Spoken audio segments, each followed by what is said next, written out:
some of it yourself if you don't mind. The thing is, what are you trying to do? And the first list I have here is crutch, coax, or convince. Now, when you're debating someone, theoretically you want to win the debate, but you don't want to win the debate in such a way that you create sympathy for your opponent. So you have to, oftentimes you want to crush your opponent, but if you're talking to someone on a one-on-one, you don't want to crush that person at all. You want them to end up being convinced that you're right and coax them into taking your position. So you have to use a very different approach, depending upon which of these you're going to go for. What I strive to do is to educate, to motivate, to direct people. Give them some new information, give them an energy to go out and do something and send them where I want them to go. The last thing is repeat, repeat, repeat. Weapons of mass destruction, weapons of mass destruction, weapons of mass destruction. It doesn't have to be true if you say it often enough. Or at least that's what some people think. The next thing is to know your audience, and I think what we just heard a little while ago from Marcia is really telling. You know, this is your audience today. If someone takes a videotape of this and gives it to somebody else, what are they going to see? How's that audience going to react? You can't really be circuitous enough in your thinking to know every possibility. And there's going to be some people who you're not going to convince no matter what anyway. But you should be aware of at least who you're trying to reach and how it might be interpreted by someone who is not there. And you try to look for something that links people together. For example, who thinks marijuana should be legalized? Yeah. See, we've got a common bond. There were some other questions I could have asked, but I decided to stay away from that because someone may see this video in the future. Okay, so the thing is that people are motivated by a lot of things, but the real motive is their personal interest. What it is that makes this interesting to them, what it is that how it affects them directly, and so forth. So when you're talking to a group, you're looking for that. If it's farmers, you talk about how hemp will save the economy. If it's parents, you're going to talk about how we can keep kids from getting involved with hard drugs. If you're talking to a government, you're probably going to talk about how expensive this drug war is as a failure and how we can bring in new generating revenues by changing these laws. But the other thing is, what are they ready to hear? Because I've been in a situation where I said something to somebody and had them say to me, well, I don't agree with that. And so I said, well, what do you think? And then they repeat basically what I said back to them. Because they didn't want to hear quite what I was saying. And actually Marcia was on one of those situations too, where we gave the whole talk about how, you know, we're not talking for full legalization. And at the end, these people came and said, well, now I understand. You know, it's not like the right wingers are saying about prohibition. It's not like you guys are saying about full legalization. The answer is somewhere in the middle, which is what we had said. So then the other thing is the words and the symbols, which of course these are very important things because not all audiences react the same, and certain symbols have certain power that can be for or against you, and if you're in the wrong group and you use it the wrong way, it's not going to happen. And like for example, I start off with like a very powerful symbol here, the American flag. Now when I see the American flag, when many people see the American flag, if you look at Fox TV, you see the American flag. It's obviously designed to trigger a certain response in you. And that response can be different things. Salute the flag. Some people, like if you're Native American, you may not feel the same way about this flag. Or if you're other people in other areas, you may not. But a lot of Americans, they relate very positively to the flag. And so then you have to think about, is there another sublime level to this? Which of course it's a flag, but what do I know about this flag? This is basically a George Bush flag. Why do I say that? Made in China. The job was outsourced. Made out of plastic, nylon, from fossil fuels. So when I look at this flag, on the one hand I see the blue of virtue and the red of the blood that was shed for it and the white of our righteousness. But on the other hand I'm seeing exported jobs and fossil fuels. And so what about this then? A hemp flag.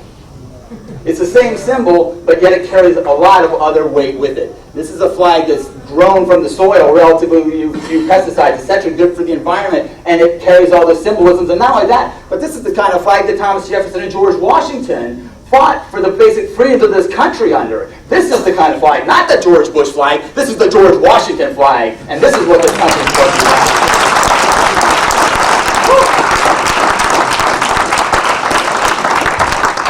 That is or how it's on the screen. But I do know about this. I did it for cannabis yields and dosage, and my first thought was I would make a little booklet that would be colorful and attract people's attention and sell copies to people who are interested in pot. So I did a colorful cover, etc.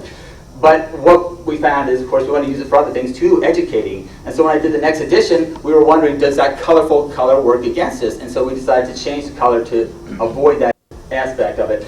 And so what we've done is we took these colors. Now, does anyone happen to recognize where these colors here? You want to create a comfort zone with people, make your remarks fit the environment.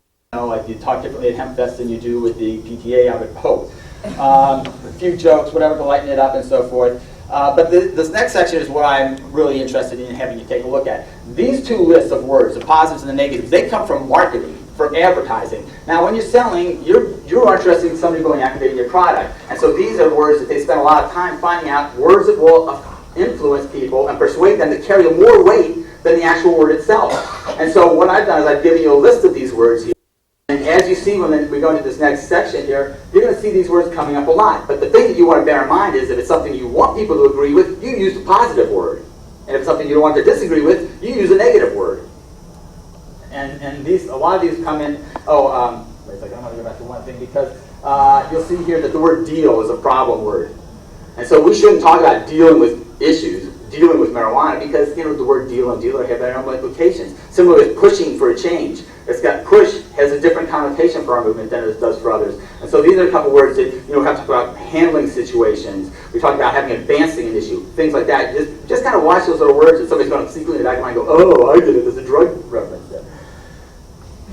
Use guided rhetorical questions. You know how to use a do you versus a don't you, but people automatically want to answer you the way that you signal them that they should answer. So you ask them a question in such a way, well, I want to keep family safe, don't you? People are going to say yes. Their first impulse is to say yes. Without thinking, they're going to start saying yes.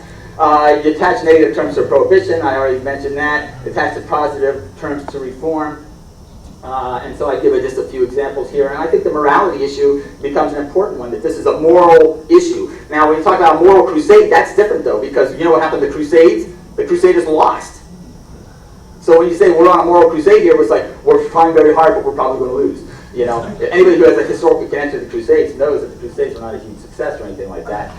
Now, then you have your opponent. So how do you deal with the person who's coming out against you? Well, one of the best things is to ridicule.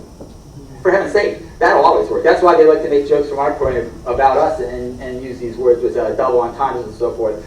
So, however, and as Marcia was mentioning, what they talked about us is they talked about we want to legalize drugs for everybody, right? Now, is anybody here who really wants to legalize drugs for everybody?